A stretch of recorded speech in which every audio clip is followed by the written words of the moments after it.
Tiga kekuasaan ini diharapkan hadir agar berimbang, sehingga tidak ada kezaliman, tidak ada perlakuan semena-mena.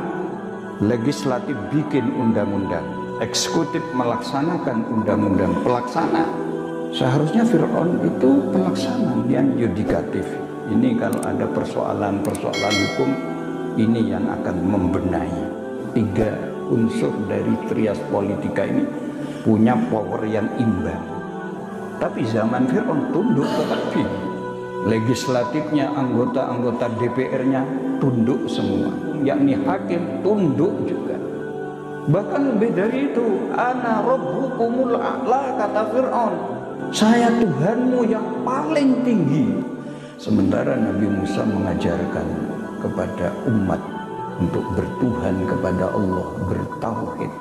Maka Nabi Musa sama dengan Nabiullah Ibrahim berhadapan dengan raja.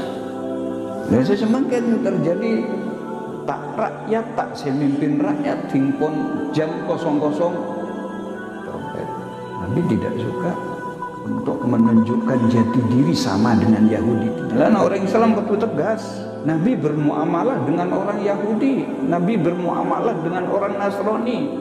Bisnis asalan orang Yahudi biasa. Tapi dalam bidang akidah, dalam bidang ubudiyah makin gelap. Mungkin di tengah-tengah umat Islam gak itu para pakna dibantai oleh orang Yahudi Israel. Mangkep beda orang sedateng gak rasa. Maunya apa? Mau mendamaikan orang lemak, dan orang lemak ini benih orang terkenal, mau mendamaikan. Ada pertanyaan oleh berempat, kok tidak merasa sakit? Umat Islam dibantai, anak-anak dibantai, apa tujuannya? Allahumma dammir a'daka a'da'ad-din minal yahud wal israilin. Mudah-mudahan pertolongan Allah segera datang. Demakin ini ke zaman apa? Asolawatan nang gereja, atahlil nang kelentai. Ishtadu bi anna muslimun, nyatakan bahwa kami ini muslim. Ucapannya muslim, sikapnya muslim, perbuatannya muslim. Orang yang seharusnya jadi panutan semakin agak contoh tak saya. Mereka berhasil memecah belah kita. Bapak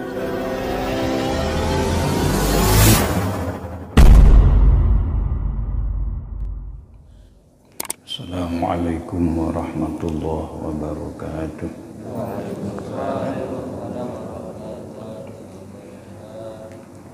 Bismillah, nahmadullah wahdah, salawatullah wa salamuhu ala man la nabiyya ba'dah, wa ala alihi wa ashabihi wa man ittaba'a huda, amma ba'du. Jamaah sholat subuh yang dimuliakan Allah, jamaah Masjid Nur Muhammad yang dimuliakan Allah.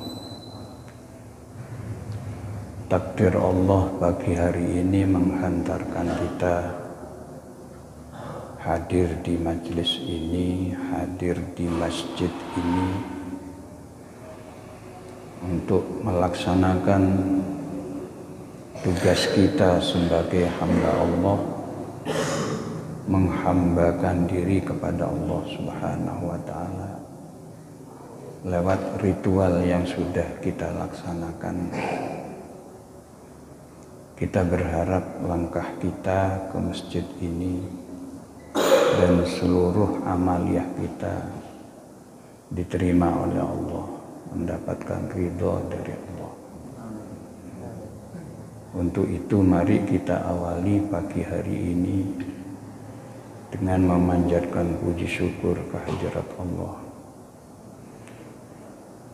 Hidayah ini mahal. Tidak seluruh orang mendapatkan nikmat bisa hadir di masjid ini.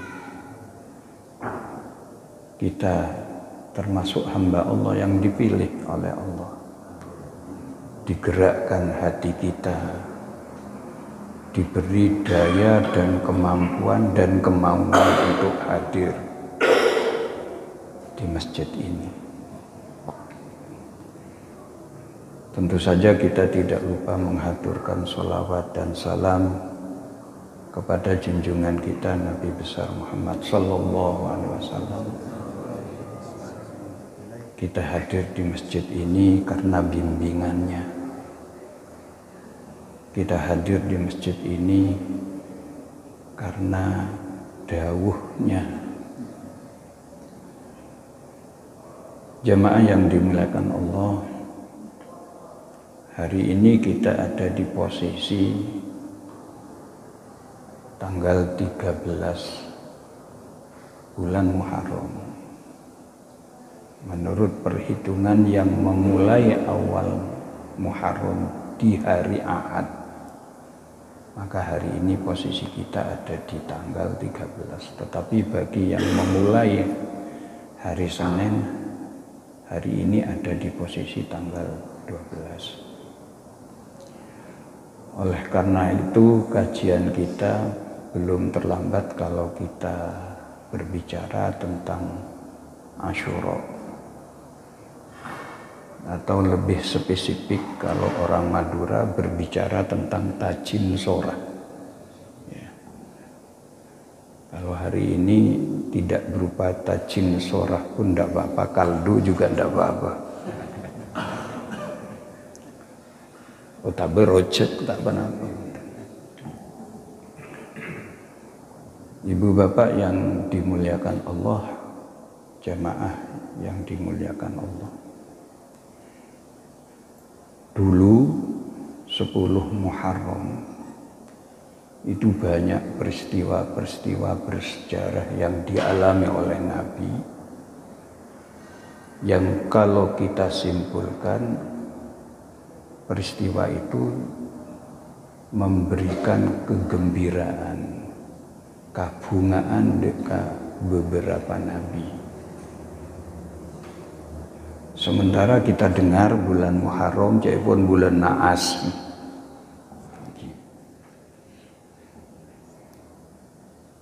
Coba kita kaji ini.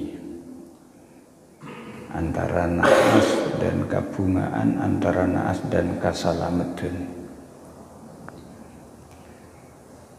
Nabiullah Adam diciptakan oleh Allah 10 Muharram. Nabiullah Adam diterima taubatnya oleh Allah 10 Muharram. Sekian lama Nabiullah Adam berdoa, Rabbana zalamna anfusana wa illam taghfir lana wa tarhamna lanakunanna minal khasirin. Itu doa Nabiullah Adam. Sadar bahwa Nabiullah Adam pernah melakukan pelanggaran terhadap larangan Allah. Allah dawuh kepada Nabi Adam dan kepada istrinya Siti Hawa, uskun anta wa zawjukal jannata fakula minha ragadan haitsu syi'tuma wa la taqrabu hadhihi syajarata fatakuna minadh dhalimin.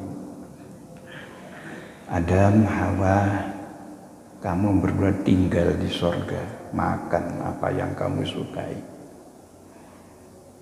Cuma aku titip satu cuma, jangan dekati pohon ini. Kalau kamu dekati maka kamu termasuk orang yang rugi.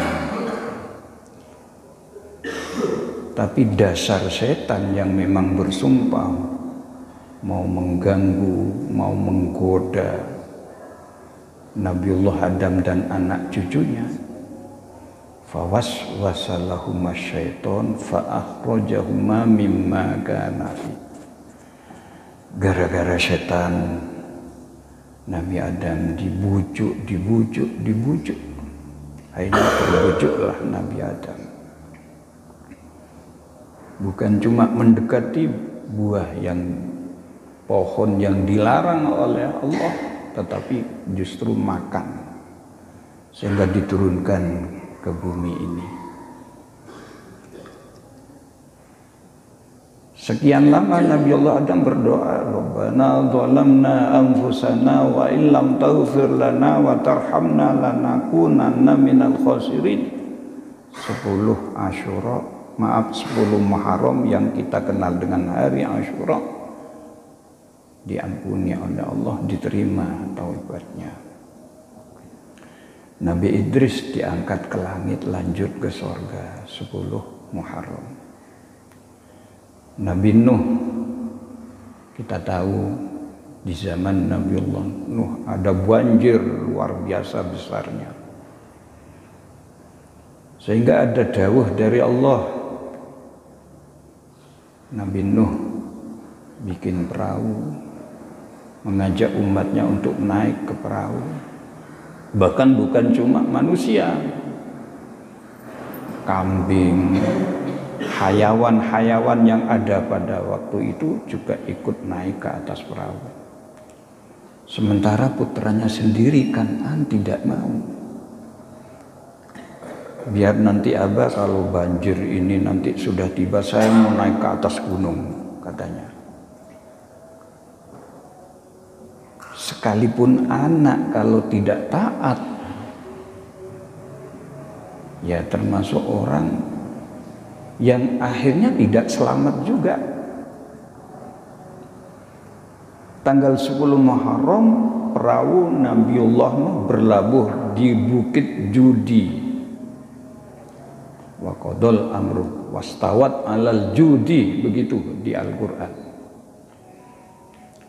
Kemudian Nabi Nuh diperintahkan untuk turun beserta kaum yang mengikuti Nabiullah Nuh.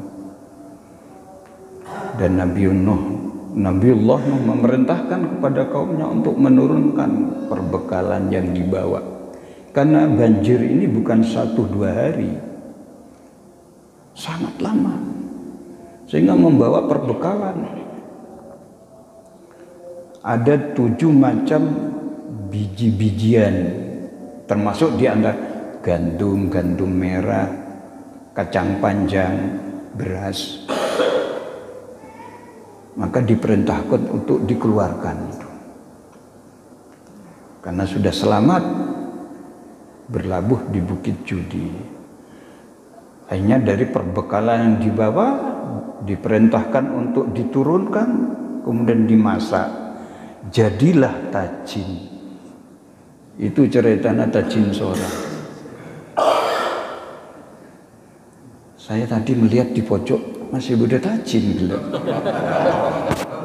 Iya. Kancana tajin. Beda iki.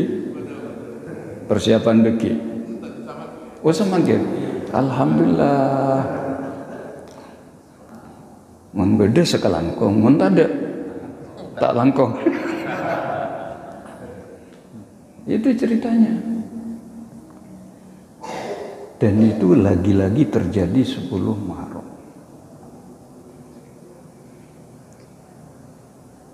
Nabi Ibrahim selamat dari api. Kita tahu sejarah Nabi Ibrahim berhadapan dengan Raja Namrud. Dan memang manusia dengan bahasanya sendiri itu selalu ada cerita-cerita berhadapan dengan penguasa. Nabi Ibrahim berhadapan dengan raja. Kenapa? Ya karena dakwah yang disampaikan Nabi Ibrahim mengganggu eksistensi raja itu.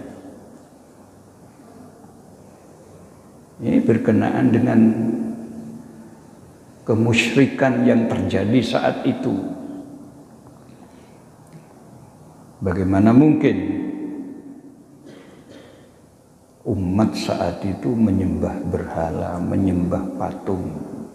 Maka garapan Nabiullah Ibrahim mengarahkan umat agar bertauhid kepada Allah. Raja Namrud tidak suka. Bukan cuma tidak suka, malah berikhtiar bagaimana Nabi Ibrahim ini tidak dapat melaksanakan tugasnya menyampaikan risalah dari Allah. Ini mengganggu saya ini.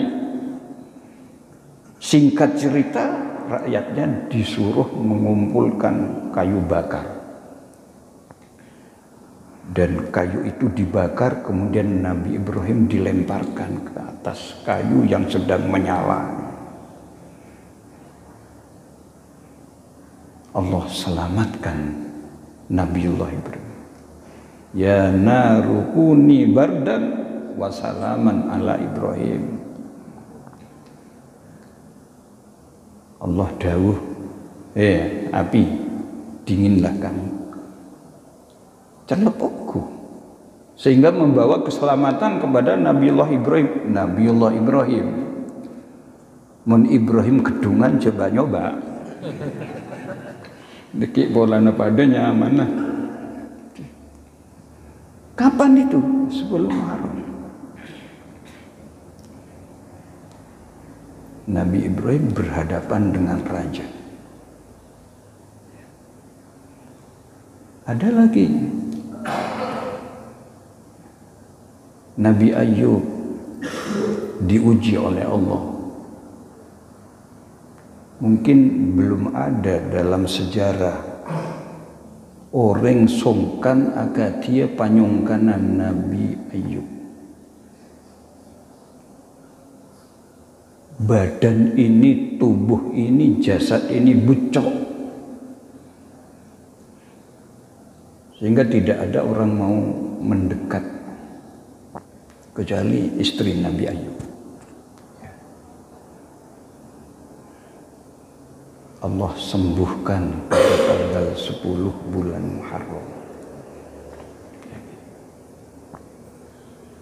Jemaah yang dimuliakan Allah, yang paling dekat dengan zaman Rasulullah, musibah yang dialami oleh Nabiullah Musa.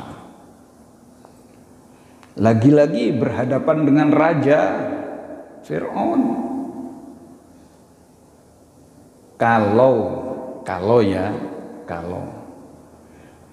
Kalau sekarang ada orang yang ingin menegakkan agama Allah, syariat Allah, kemudian berhadapan juga dengan Fir'aun zaman sekarang, tidak mustahil itu ada. Dan katanya Cak Nun ada. Itulah sejarah. Bagaimana Nabi Musa? Sama. Fir'aun yang mempunyai kekuasaan yang mutlak, sampai-sampai Fir'aun itu bukan cuma menyatakan dirinya sebagai raja, begitu besar kekuasaannya. Ini pelajaran bagi kita. Sepertinya tidak ada orang yang berani berhadapan dengan Fir'aun. Kalau toh ada saat itu DPR, DPR-nya manut.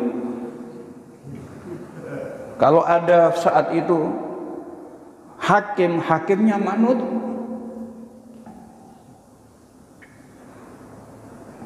Apakah sejarah itu berulang? Wallahu a'lam. Tunduk semua.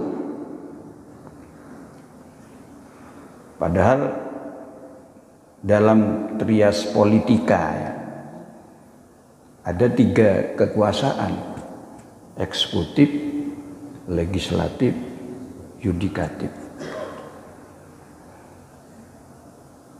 3 kekuasaan ini diharapkan hadir agar berimbang, sehingga tidak ada kezaliman, tidak ada perlakuan semena-mena. Legislatif bikin undang-undang, eksekutif melaksanakan undang-undang, pelaksana. Seharusnya Fir'aun itu pelaksana, seharusnya. Kemudian yudikatif. Ini kalau ada persoalan-persoalan hukum, ini yang akan membenahi. Seharusnya 3 unsur dari trias politika ini punya power yang imbang. Tapi zaman Fir'aun tunduk ke takdir. Legislatifnya, anggota-anggota DPR-nya tunduk semua. Yang menentukan tentang vonis, kalau ada persoalan-persoalan hukum yakni hakim, tunduk juga. Tidak ada. Bahkan lebih dari itu, ana rabbukumul a'la, kata Fir'aun. Saya Tuhanmu yang paling tinggi. Sementara Nabi Musa mengajarkan kepada umat untuk bertuhan kepada Allah, bertauhid. Maka Nabi Musa sama dengan Nabiullah Ibrahim berhadapan dengan raja. Singkat cerita, dikejarlah Nabi Musa beserta kaum yang iman kepada Nabi Musa. Dicari, akhirnya lari mentok menghadapan dengan laut. Sudah tidak bisa lari lagi. Maka dalam keadaan seperti itu, sunnatullah, pertolongan Allah turun. Idrib bi'asok al-bahro. Nabi Musa diperintahkan untuk memukulkan tongkatnya ke laut. Apa yang terjadi? Terbelah laut. Sehingga Nabi Musa bisa melewati laut yang sudah terbelah sampai ke pantai selamat. Sementara dari belakang Fir'aun dengan kaumnya mengejar Nabi Musa. Debak ngak tengah antase, kembali laut yang tadi terbelah ain tepole. Tenggelamlah Fir'aun. Kapan itu terjadi? 10 Muharram. Sehingga ketika Nabi di awal-awal datang ke Madinah, Nabi mendapatkan orang Yahudi kok berpuasa. Tanya Nabi kepada sahabat, beden apa nih? Maaf puasa. Kanjeng Nabi nyokore nabina, selamat dari Fir'aun. Oh, jadi puasa karena asyukur ke Allah. 10 Muharram. Apa kata Nabi? Nahnu ahaqqu bi Musa. Saya lebih berhak dari Musa. Maka Nabi berpuasa tanggal 10 Muharram. Dan memerintahkan kaumnya untuk berpuasa. Memerintahkan sahabat untuk berpuasa. Saya percaya semua jamaah Masjid Nur Muhammad sudah melaksanakan puasa. Saya puasa. Ini ada 10. Itulah sejarah perintah berpuasa tanggal 10 Muharram. Memang syariat yang dibawa oleh nabi-nabi sebelum Nabi Muhammad sama dari sisi akidah, mengajarkan tauhid, dan syariat itu berkelanjutan sesuai dengan situasi, sesuai dengan waktunya. Hanya barangkali ada perubahan-perubahan dari sisi ubudiyah barangkali. Kalau Nabi Musa pernah sholatnya 50 waktu, kita sekarang menjadi 5 waktu. Seperti itu. Jadi berkelanjutan, berkesinambungan ini. Cuma Nabi itu karena klaim Yahudi, klaim Nasrani, dan macam-macam, sehingga kemudian ada Torah cek pun orang Madura mun Yahudi nggak nikah, mun Nasrani nggak nikah. Kemudian itu oleh umat-umat pemeluk Yahudi Nasrani dikembangkan,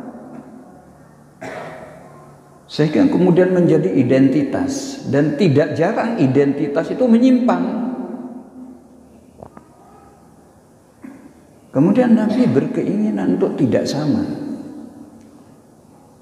sehingga kemudian ada dawuh khalifu ahlal kitab wasumu yauman qablahu wa yauman ba'dahu. Pebidah masa ahlul kitab, man ahlul kitab puasa namung tanggal 10, kita diperintahkan untuk berpuasa sebelum tanggal 10, kemudian setelah tanggal 10 sangak 10 11 atau sangak 10. Yang 9 hari itu, maaf, yang tanggal 9 itu karena juga ada dawuh lain bagitu ila qabilin la asuman tasi. Andaikan aku masih hidup di tahun depan, aku juga akan berpuasa tanggal 9. Nilai beda puasa Tasu'a tanggal sanga, beda Asyura tanggal 10. Jamaah yang dimuliakan Allah, ada beberapa catatan. Nabi itu suka berbeda. Selain meneruskan, tapi juga ada beberapa hal yang ingin berbeda. Kenapa? Ya karena tadi kadang-kadang identitas itu oleh umatnya kemudian dibikin sendiri, ya, untuk menunjukkan jati dirinya. Satu contoh ya, dulu untuk memanggil umat orang Yahudi itu pakai trompet, ya, pakai trompet. Dan kita kadang-kadang niru-niru Yahudi, dinyambut tahun baru Masehi, apa yang terjadi? Trompet. Padahal itu yang dikehendaki oleh Nabi untuk berbeda, tidak seperti itu. Dan semakin terjadi tak rakyat, tak semimpin rakyat, timpun jam 00 trompet. Kalau Indonesia bagian timur ya, kalau sudah jam 10 WIB, jam 00 di sana amaunya trompet. Indonesia bagian tengah timpun jam 11 WIB malam lagi amaunya trompet. Begitu juga di sini waktu Indonesia Barat timpun 00 nya trompet. Nabi tidak suka untuk menunjukkan jati diri sama dengan Yahudi, tidak. Nah, orang Islam kudu tegas.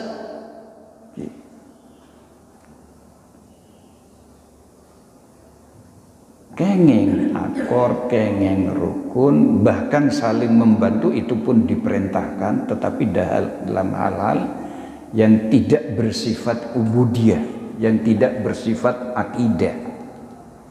Mon gotong royong matepak romatore bi sera abai. Gotong royong matepak selokan tore bi sera abai. Itu ajaran Islam. Nabi bermuamalah dengan orang Yahudi, Nabi bermuamalah dengan orang Nasrani. Bisnis asaran orang Yahudi biasa. Tapi men dalam bidang akidah, dalam bidang ubudiyah makin gelu. Mungkin di tengah-tengah umat Islam gak ento para pakna dibantai oleh orang Yahudi Israel. Mangkek beda orang sedatang gak sah. Maunya apa? Mau mendamaikan. Orang lemak dan orang lemak ini benar orang terkenal, mau mendamaikan.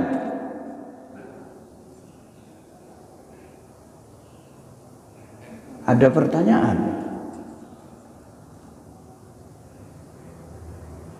oleh berempah.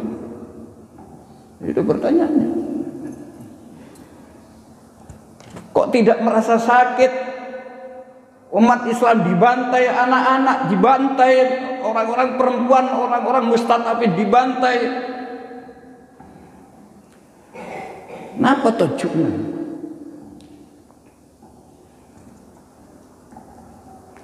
Melana gelak. Asolat adua.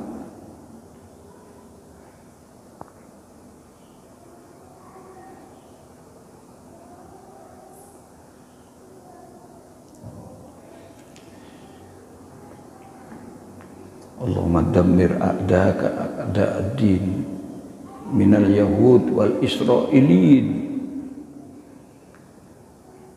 Mudah-mudahan pertolongan Allah segera datang. Nabi tidak suka.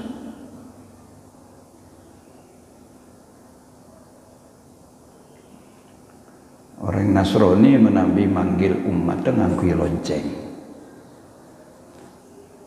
Sehingga sahabat matur Kanjeng Nabi, agama Yahudi, agama Nasrani, ampun andi alat, ampun andi Torah, ampun andi tanda cara memanggil umat. Kita ini pakai apa Nabi? Apakah juga mau pakai trompet? Apakah juga mau pakai lonceng? Singkat cerita, akhirnya kemudian azan. Azan ini ketora kita ketika manggil umat azan. Nabi tidak suka. Bukan tidak suka kepada orang Yahudi, orang Nasrani, tidak. Tapi dalam hal-hal yang bersifat ritual. Demakin ini ke zaman apa? Coba bisa. Asolawatan nang gereja, atahlil nang kelenteng. Isyhadu bi anna muslimun, nyatakan bahwa kami ini muslim. Ucapannya muslim, sikapnya muslim, perbuatannya muslim. Mau dibawa kemana? Orang yang seharusnya jadi panutan semakin agak contoh tak saya.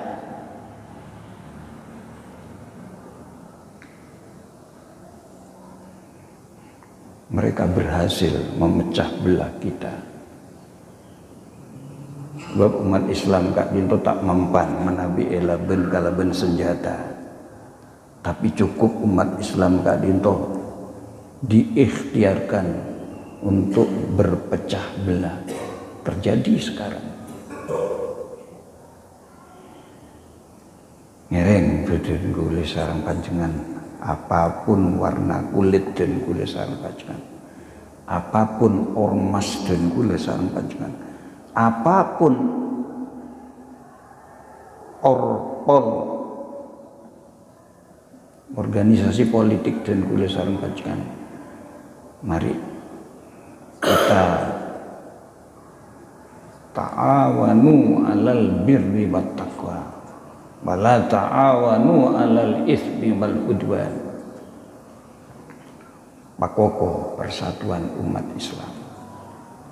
Biar tidak tercabik-cabik. Akibatnya seperti sekarang Kak Dito. Ini yang bisa kita sampaikan. Jadi gelek Kak Dinto ngenginge 10 Muharram. Ternyata di dalam sejarah itu hari salamet yang dialami oleh para nabi. Sementara dan gula sarang panjenengan dengkaden mereng naas kan dengkaden mereng kan naas. Sehingga tak bengal orang makabin putrana bulan Muharram. Iki naas ya ibu. Ya tak uning kitab napa tak uning kula.